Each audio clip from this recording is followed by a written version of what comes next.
Assalamualaikum warahmatullahi wabarakatuh. Pada pertemuan kali ini, kita akan membahas materi geometri dan pengukuran koordinat kartesius. Dalam pertemuan kali ini, ada 3 poin yang akan kita bahas. Yang pertama, posisi objek pada bidang. Yang kedua, sistem koordinat kartesius. Yang ketiga, posisi garis terhadap sumbu koordinat. Nah, langsung saja kita masuk ke pembahasan yang pertama, yaitu posisi objek pada bidang. Perhatikan gambar di atas, di mana gambar tersebut menunjukkan peta lokasi atau dena tempat-tempat dan jalan raya yang berada pada sebuah kota kecil beserta fasilitas sosial lainnya.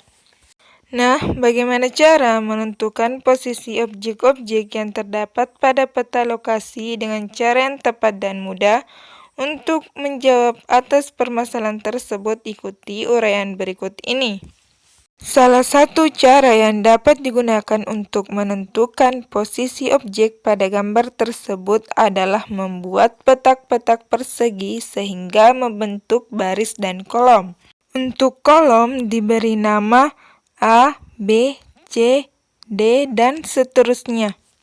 Sedangkan untuk baris diberi nomor mulai dari baris 1, 2, 3, 4, dan seterusnya seperti yang ditunjukkan pada gambar. Selanjutnya, posisi objek pada peta lokasi atau dena tersebut dapat dinyatakan dalam bentuk pasangan berurutan. Yang dimaksud pasangan berurutan yaitu merupakan kombinasi huruf dan angka di mana huruf A, B, C, D, dan seterusnya menunjukkan posisi kolom, sedangkan 1, 2, 3, 4, dan seterusnya menunjukkan posisi baris. Misalnya, kita menyatakan posisi sekolah 1 adalah C4. Perhatikan gambar untuk mengetahui posisi sekolah 1.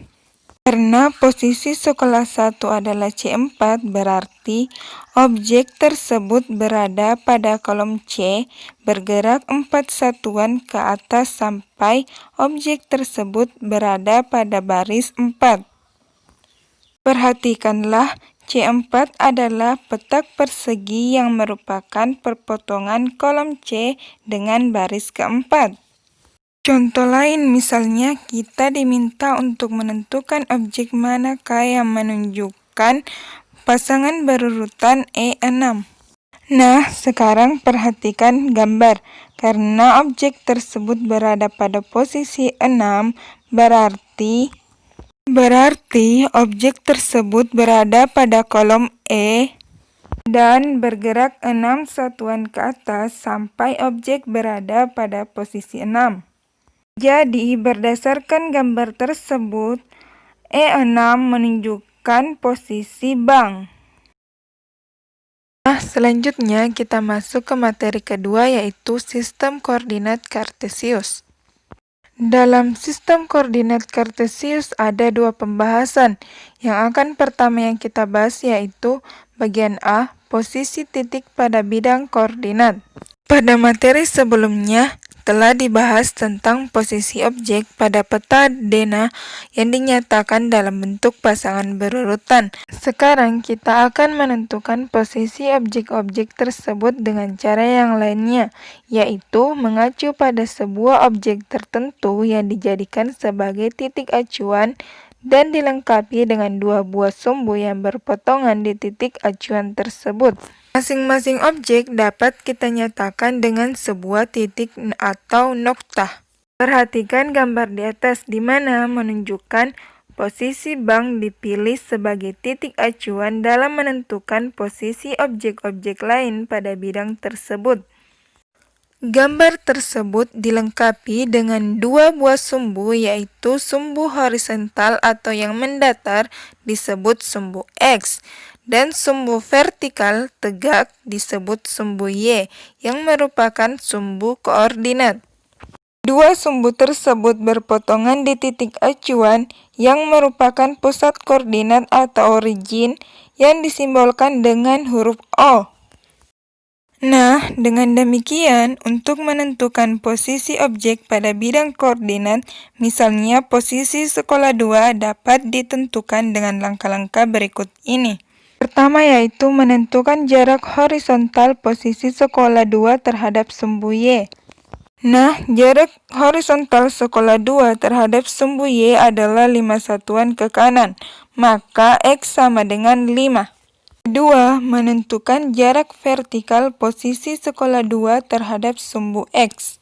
Jarak sekolah 2 terhadap sumbu X adalah 2 satuan ke atas, maka Y sama dengan 2. Ketiga, menyatakan posisi objek dalam bentuk XY, di mana X adalah jarak horizontal terhadap sumbu Y, dan Y adalah jarak vertikal terhadap sumbu X.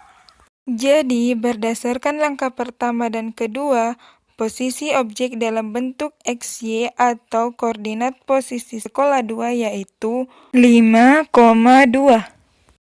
Perhatikan gambar berikut sebagai salah satu cara lain dalam menentukan titik koordinat. Selanjutnya, perhatikan gambar di atas. Letak titik A dapat juga ditentukan berdasarkan jarak yang dimulai dari titik 0, yaitu 5 satuan ke kanan, berarti koordinat X sama dengan 5, dilanjut dengan 4 satuan ke atas, berarti koordinat Y sama dengan 4. Dengan demikian, koordinat titik A adalah 5,4. 5 disebut koordinat X atau apsis titik A, dan 4 disebut koordinat Y atau ordinat titik A. Selanjutnya, titik B pada gambar di samping dapat ditentukan berdasarkan jarak yang dimulai dari titik 0, yaitu 6 satuan ke kiri, berarti koordinat X sama dengan minus 6. Dilanjut 5 satuan ke bawah, berarti koordinat Y sama dengan minus 5. Dengan demikian, koordinat titik B adalah minus 6, minus 5.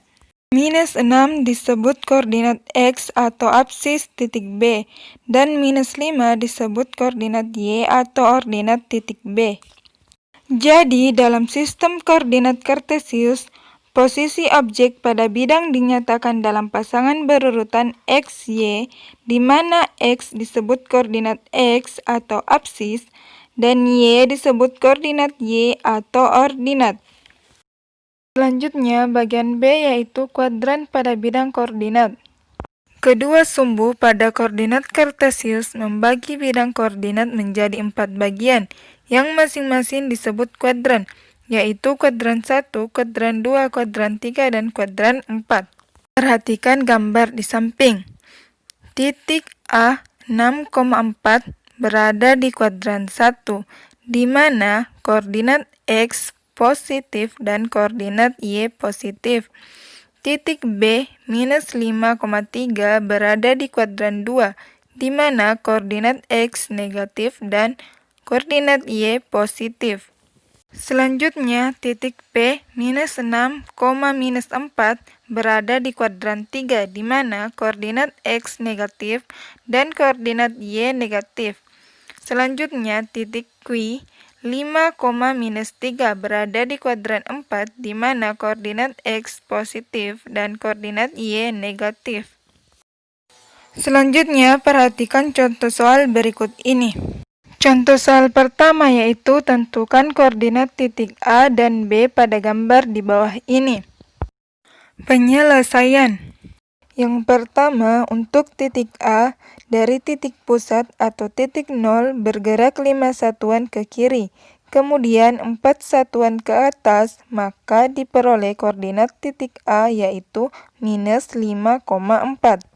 Selanjutnya, untuk titik B, dari titik 0 bergerak 5 satuan ke kanan, kemudian 3 satuan ke bawah, maka diperoleh koordinat titik A yaitu 5, minus 3.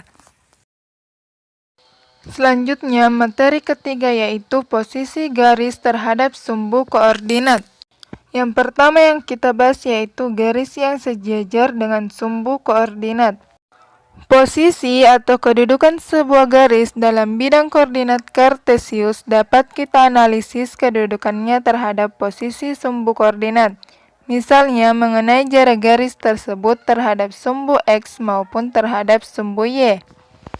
Perhatikan garis G1 pada gambar di samping. Titik A, B, C, D, dan D terletak pada garis G1. Jarak titik A, B, C, D, dan D terhadap sumbu X selalu sama, yaitu 4 satuan. Karena jaraknya terhadap sumbu X selalu sama, maka dapat dikatakan bahwa garis G1 sejajar dengan sumbu X.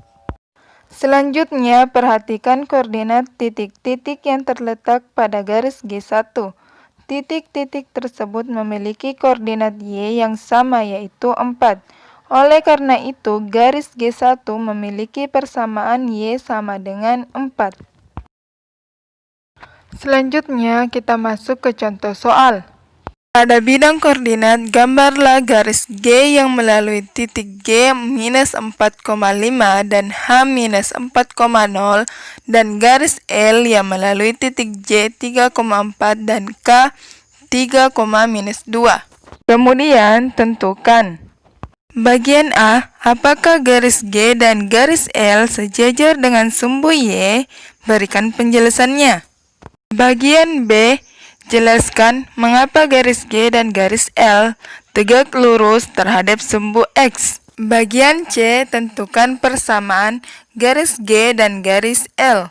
Nah, sekarang kita masuk ke pembahasan soal. Perhatikan gambar tersebut untuk mengetahui jawaban dari A, B, dan C. Untuk bagian A, pertama perhatikan titik G dan titik H.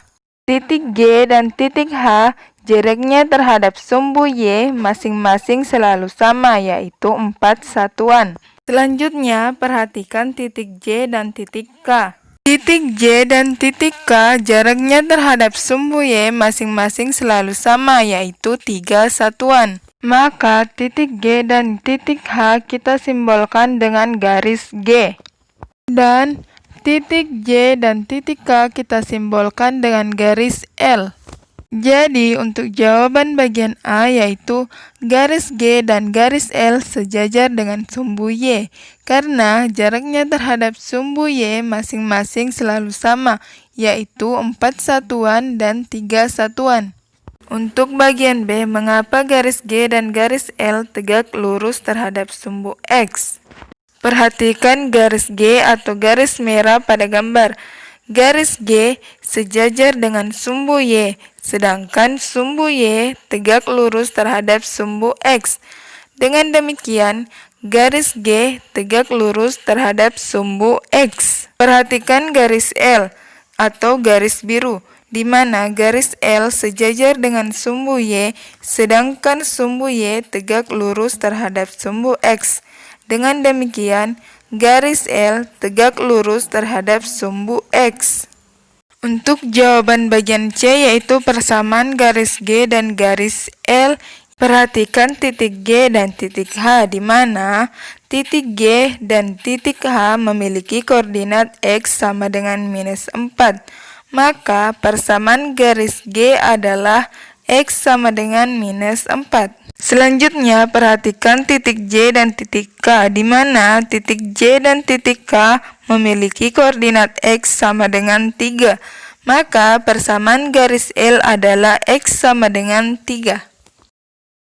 Selanjutnya, kita masuk ke pembahasan bagian B, yaitu garis berpotongan dengan sumbu koordinat.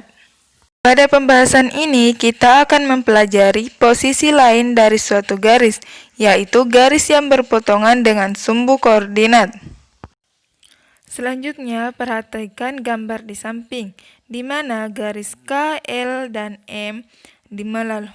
Selanjutnya, perhatikan gambar di samping, di mana garis K, L, dan M melalui titik P 1,2 atau berpotongan di titik 1,2.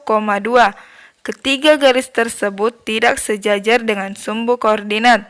Posisi garis-garis tersebut adalah sebagai berikut.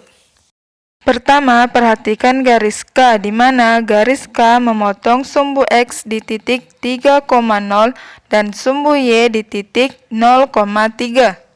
Selanjutnya yaitu garis L melalui pusat koordinat yaitu 0,0. Selanjutnya, garis M memotong sumbu X di titik minus 2,0. Dengan demikian, jika suatu garis tidak sejajar dengan sumbu koordinat, maka garis tersebut akan berpotongan dengan sumbu X maupun sumbu Y, karena posisi garis dan sumbu koordinat terletak pada sebuah bidang datar yang sama. Nah, sampai di sini dulu pembahasan kita hari ini. Sekian dan terima kasih. Assalamualaikum warahmatullahi wabarakatuh.